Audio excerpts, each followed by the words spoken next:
నమస్తే అండి, నేను డాక్టర్ సజ్జా పద్మ, రాజమండ్రి ప్రగతి ఐవీఎఫ్ సెంటర్ నుంచి మాట్లాడుతున్నాను. ప్రత్యేకించి మనం వాళ్ళకి బోధించాలండి. వాళ్ళకి ఏంటంటే ఏం తీసుకోవాలి, ఏం తీసుకోకూడదు. ప్రాసెస్డ్ కార్బోహైడ్రేట్స్ అనేవి తప్పనిసరిగా అవాయిడ్ చేయాలండి. అంటే బయట దొరికే బేకరీ ఐటమ్స్ కానీ, అలాగే రైస్ బేస్డ్ ఐటమ్స్ అధికంగా, అంటే బిర్యానీలు ఇట్లాంటివన్నీ కూడా అవాయిడ్ చేయటము.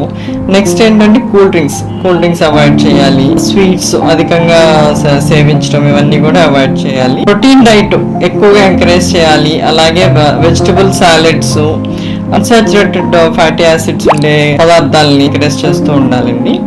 నెక్స్ట్ ఏంటంటే వీళ్ళకి రోజు వాకింగ్ అలాంటివే కాకుండా మజిల్ స్ట్రెంథెనింగ్ ఎక్సర్సైజులు, అంటే బరువులు ఎత్తటము, మెట్లు ఎక్కడం, దిగటము, స్విమ్మింగ్, ఇలాంటివన్నీ కూడా ఎంకరేజ్ చేస్తూ ఉండాలి. తద్వారా ఏంటంటే వాళ్ళకి కొంత అవగాహన వచ్చే వరకు మనం పేరెంట్స్గా గైడెన్స్ ఇచ్చిన తర్వాత వాళ్ళంతటా వాళ్ళు కూడా ఇండిపెండెంట్గా ఇది త్రూ అవుట్ లైఫ్ వాళ్ళు ప్రాక్టీస్ చేస్తూ ఉండాలండి పీసీఓడీలో.